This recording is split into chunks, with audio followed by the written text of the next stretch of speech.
बीते वर्ष corona virus ने जो तबाही मचाई थी, उससे हमारा देश बस उबर ही पाया था कि इस वर्ष कोरोना वायरस की सेकेंड वेव ने हमारे दरवाजे पर दस्तक दे दी है।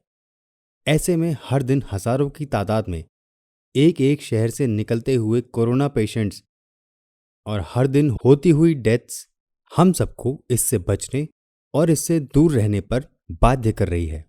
इस भयावह स्थिति में हम इस वायरस की सेकेंड वेव को इतना सीरियस नहीं ले रहे हैं। हर दिन दम तोड़ते हजारों लोग हम तक ये संदेश पहुंचा रहे हैं कि ये वायरस बहुत ज्यादा खतरनाक है, जो आपकी जान भी ले सकता है। वो लोग जो इस वायरस को झेल रहे हैं या वो जो वायरस को झेल चुके हैं, उन सब में एक चीज कहीं ना कहीं कॉमन रही होगी। वो होगी उनकी लापरवाही, जिसके चलते कोरोना ने उन्हें अपनी चपेट में ले लिया। यूं तो सरकार द्वारा वैक्सीनेशन का काम अपने पूरे जोरों शोरों पर चल रहा है, लेकिन फिर भी जब तक पूरे भारत में वैक्सीनेशन की प्रक्रिया पूरी नहीं हो जाती, हम इस वायरस को हल्के में नहीं ले सकते। नमस्कार दोस्तों, स्वागत है आपका हमारे चैनल नॉलेज साथी पर। आज इस वीडियो में हम कोरोना वायरस से बचाव के लिए कुछ जानकारी आपको दे रहे हैं कि कैसे आप खुद को वायरस से बचा सकते हैं, आपको क्या डाइट प्लान फॉलो करना चाहिए, स्टीम वीक क्या है, साथ ही खुद से अपने वाइटल्स को कैसे चेक करें तथा उन वाइटल्स की रीडिंग क्या होनी चाहिए। स्टीम वीक, डॉक्टरों के अनुसार अगर कोविड-19 को नाक मुंह से भाप के जरिए मारा जाए तो कोरोना को खत्म किया जा सकता है। अगर सभी लोग एक सप्ताह के लिए भाप लेने का अभियान करते हैं तो कोरोना का समापन किया जा सकता है।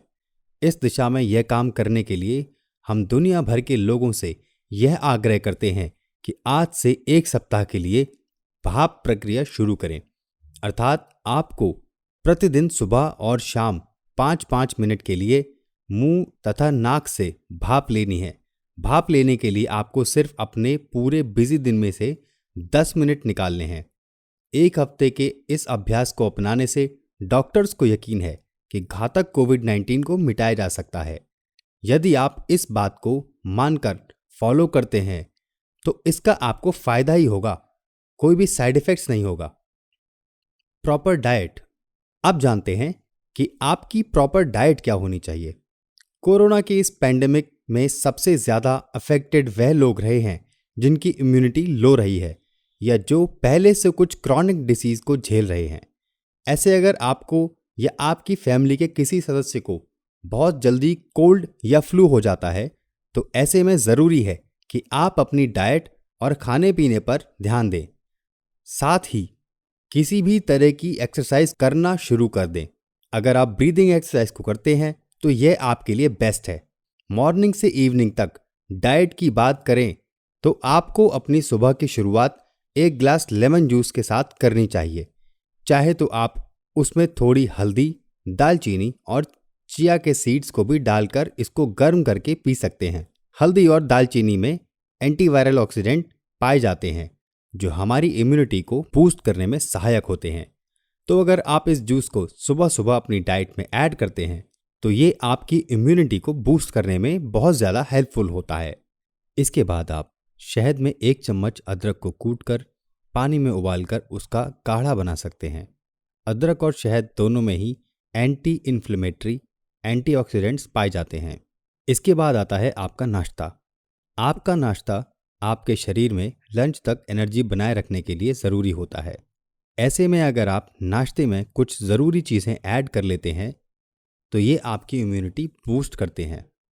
नाश्ते में आप पोहा, दलिया, उपमा, अलग अलग आटे की रोटी, ऑरेंज जूस या स्प्राउट्स आदि को ऐड कर सकते हैं। साथ ही अगर आपको चाय या कॉफ़ी का शौक है तो आप इनकी जगह हर्बल टी को भी पी सकते हैं। नाश्ते में अगर आप 1 चम्मच देसी घी को भी ऐड कर लेते हैं तो वह हमारे स्टमक को ठीक रखता है और आपका डाइजेस्टिव सिस्टम प्रॉपरली वर्क करता है।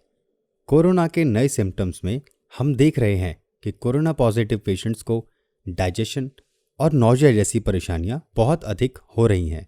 ऐसे में अगर आप अपने नाश्ते या खाने में 1 चम्मच देसी घी ऐड कर लेते हैं तो ये आपको पेट से जुड़ी परेशानियों से दूर रखेगा। चलिए दोस्तों, अब जानते हैं नाश्ते के बाद लंच में आपको क्या लेना चाहिए।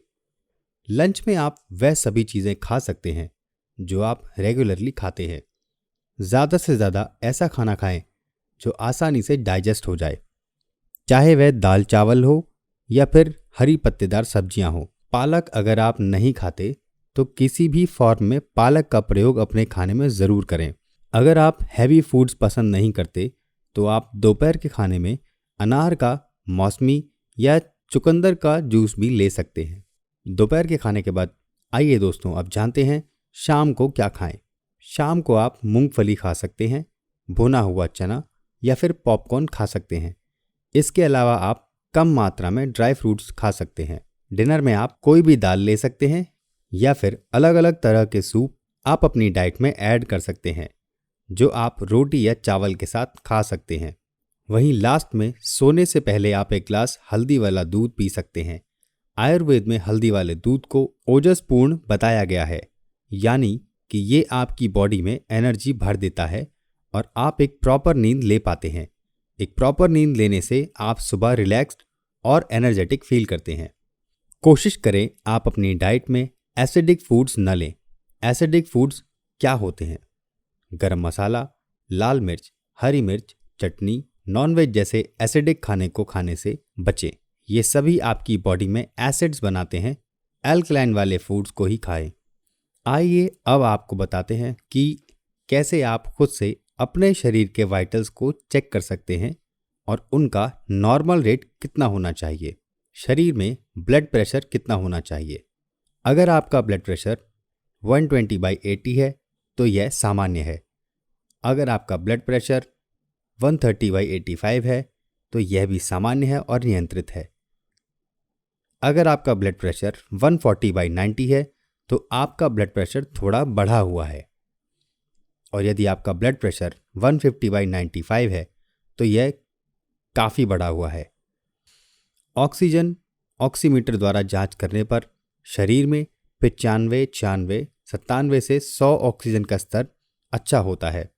यदि आपका ऑक्सीजन स्तर 90 से 93 के बीच है तो आपका ऑक्सीजन का स्तर थोड़ा कम है। अगर आपका ऑक्सीजन स्तर 80 से 90 के बीच होता है तो आपको अपने डॉक्टर से कंसल्ट करना चाहिए। पल्स रेट, यदि आपकी पल्स रेट 72 प्रति मिनट होती है तो यह बहुत अच्छा माना जाता है। 60 से 80 पर मिनट पल्स रेट सामान्य कहलाई जाती है और पल्स 90 से बढ़कर 120 मध्यम माना जाता है। तापमान डिजिटल थर्मामीटर की जांच के बाद कितना होना चाहिए? यदि आपका तापमान 92 से 98.6 फ़ारेनहाइट है तो आपको बुखार नहीं है, आपका तापमान सामान्य है। यदि आपका तापमान 99 है तो आपका शरीर थोड़ा गर्म है। यदि आपके शरीर का तापमान 100, 101 या 102 फ़ारेनहाइट है तो आपको उच्च बुखार है।